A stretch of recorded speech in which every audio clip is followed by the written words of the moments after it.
I welcome you to my channel. Subscribe and listen to my new stories every day. It's a crisp autumn morning, the leaves scattering playfully across the driveway as I pull up to our little white house on Maple Street. The past week's business trip to Chicago hangs heavy on my shoulders, but the thought of seeing Mealy, my newlywed wife, brings a smile to my face.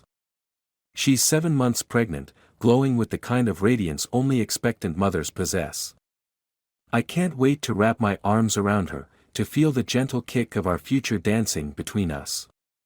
As I grab my suitcase from the back seat, a chill runs down my spine that isn't from the breeze. There's a man standing at our doorstep. Tall, with unkempt hair and a nervous twitch in his eye, he shifts from one foot to the other, clearly out of place on this sunny porch. My approach is silent but swift. "Can I help you?" I ask, the warmth of my greeting cooled by suspicion.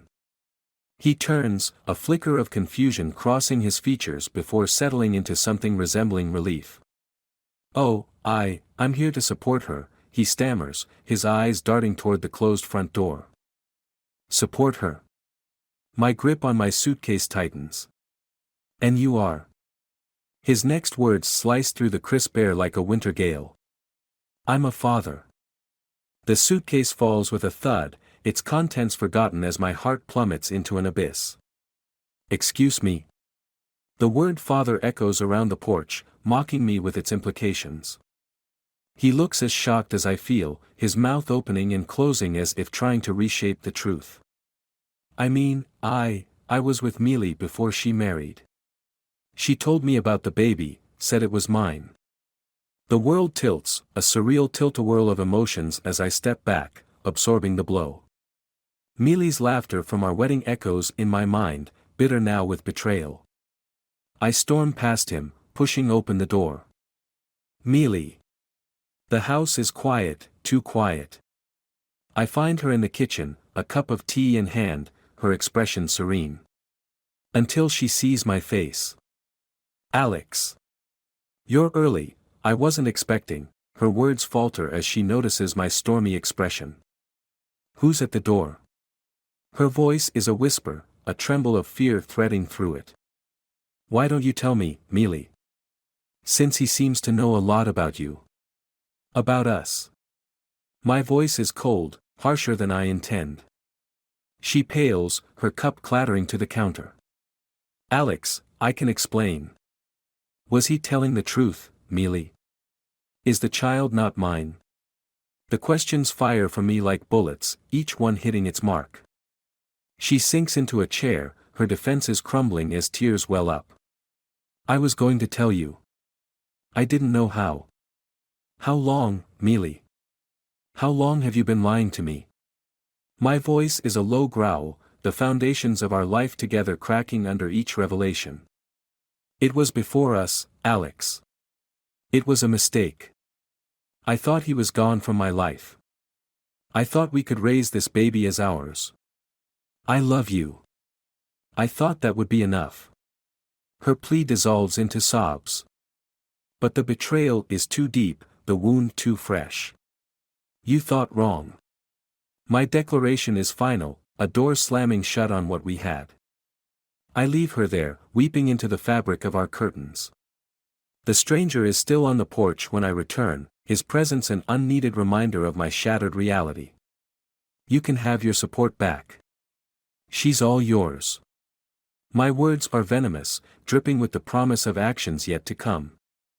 As I drive away, the house shrinking in my rearview mirror, a plan begins to form. A plan to reclaim my life, to punish the deceit, and to ensure Mealy regrets her deception. She may have broken my heart, but I will break her world. This is just the beginning. The relentless thrum of the city at night mirrors the chaos in my heart as I navigate through the darkened streets. The skyline, a jagged silhouette against a starless sky, serves as a grim backdrop to the plans formulating in my mind. Betrayal has ignited a fire within me, one that demands satisfaction through retribution. I pull up to my old friend Joey's apartment, a man who knows the darker alleys of legality more than anyone else I trust. The elevator dings a somber note as I ascend to his floor, each floor passing like the ticking of a time bomb. The door swings open before I can knock. Joey stands there, an eyebrow raised in question, his eyes narrowing as he takes in my grim demeanor. "What's got you looking like you've seen a ghost, Alex?" Joey's voice is laced with concern but edged with curiosity. "It's Mealy," I start, the words tasting bitter on my tongue. "She's been lying to me. The baby, it's not mine." The confession feels like shedding a layer of skin, raw and painful. Joey steps aside, allowing me into the cluttered sanctuary of his apartment. "Sit down, man. Tell me everything." He gestures to the worn sofa, his demeanor shifting to business as he senses the severity of the situation. As I relay the events, Joey's expression hardens. "So, you're looking for payback, then?" There's no judgment in his voice, only an unspoken understanding of the hurt that fuels my desire. "Yes, but not the usual kind. I want it to sting, to last. I want to leave her with nothing." My fists clench at my sides, the physical manifestation of my internal resolve. Joey nods, tapping his fingers against his chin thoughtfully.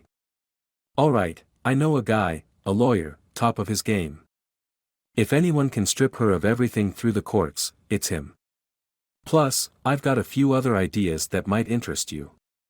He pulls out his phone, scrolling through contacts with a purpose.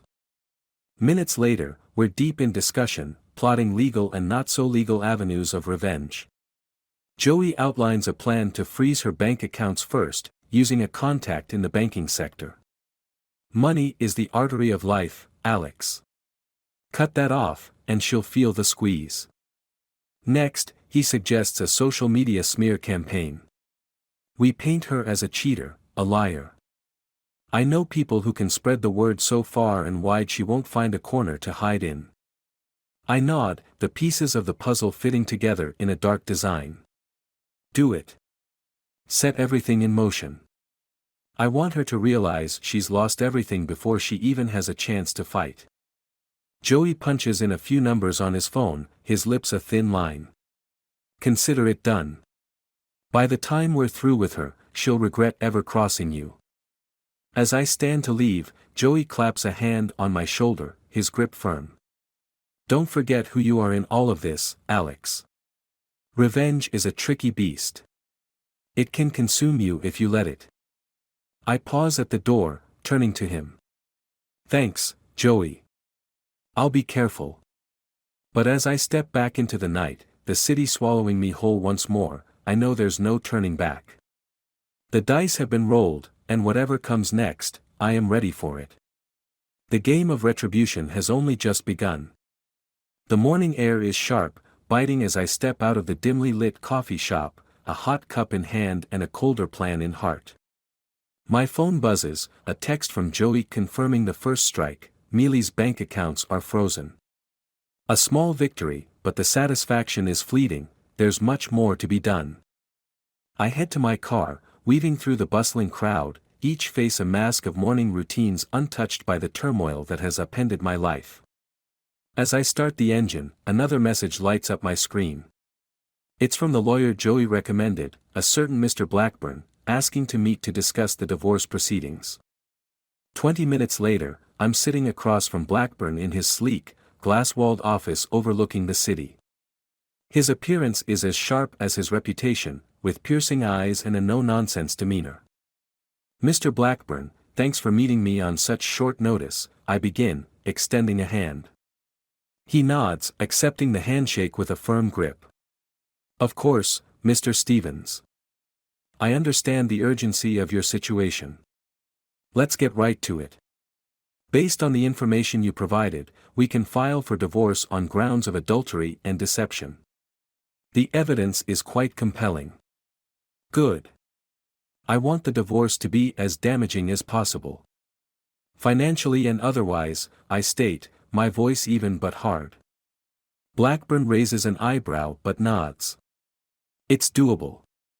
We'll aim for the maximum settlement in your favor, and given the circumstances, the court is likely to be sympathetic towards you." I lean back, processing this. "What about the house and other assets?" We'll push for you to retain the majority. Her actions have put her at a significant disadvantage, he explains, tapping away at his laptop, pulling up documents and legal precedents. Make it so she can't even afford a lawyer to defend herself, I add, a bitter edge to my words. Blackburn pauses, then looks up. I'll do what I can within the confines of the law, Mr. Stevens. I assure you, she won't come out of this unscathed. Satisfied, I stand to leave. Thank you. Keep me updated. As I exit the building, another plan begins to form, one involving the wider court of public opinion. I call Joey. It's time to start phase 2. The social media campaign. Already on it, Joey responds. His voice is brisk, efficient. We'll start leaking the story today. By tonight, everyone will know what she did. Perfect, I reply. The city sprawls out before me as I drive, a landscape of opportunities to rewrite my narrative, to reclaim some semblance of control. By evening, the effects are visible. Mutual friends begin texting, some with words of support, others with shock and disbelief. Mealy's infidelity is spreading like wildfire, each share and comment another lash in her public flogging. Then, the inevitable call comes. Mealy's voice is a mix of fury and desperation. Alex, what are you doing? Why are you doing this? You really need to ask, Mealy. You made your choice. Now, I'm making mine, I snap back, the words like venom. You're destroying me, she accuses, her voice cracking. You destroyed us first, I retort coldly, ending the call with a final tap. As night falls and the city lights flicker to life, casting long shadows over the streets, I feel the weight of my actions. Yet the path forward is clear, driven by a dark resolve. Retribution is a complex, painful saga, but for me, it's just begun. The battle lines are drawn, and there is no turning back. The city's relentless hum fades into a backdrop of vengeful thoughts as I drive through the night. The streets, slick with the drizzle of a late October shower, reflect the neon signs and my twisted resolve. Tonight, everything ends, and the final act of my retribution unfolds. I've arranged to meet Mealy at the overlook on Harper's Hill, a place once full of sweet memories, now the stage for bitter farewells. The drive is silent, the only sound the steady beat of my heart and the wipers scraping against the windshield. As I park, the city stretches out below us, a tapestry of lives untouched by the turmoil within mine. Mealy is already there, a solitary figure against the guardrail, her posture tense, expectant.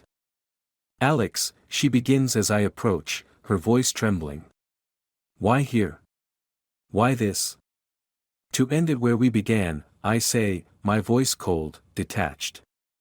The wind picks up, carrying with it the scent of rain and fallen leaves.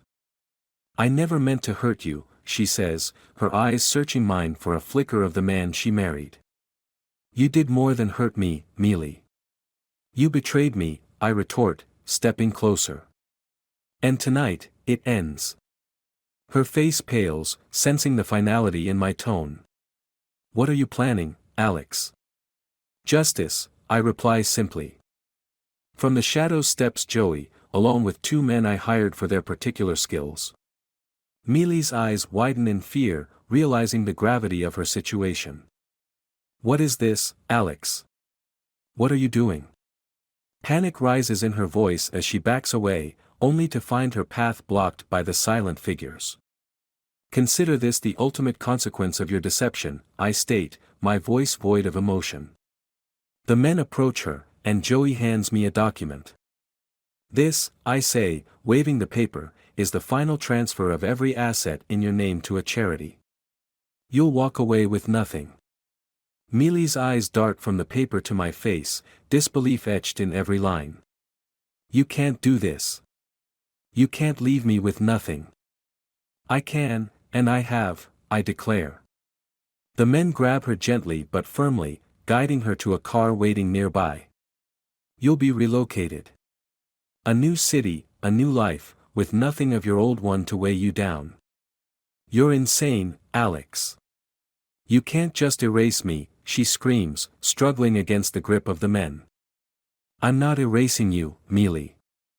I'm freeing myself, I reply, a finality in my voice that brooks no argument. As they push her into the car, her cries fill the night, a desperate, haunting sound that I turn away from. Joey looks at me, a question in his eyes.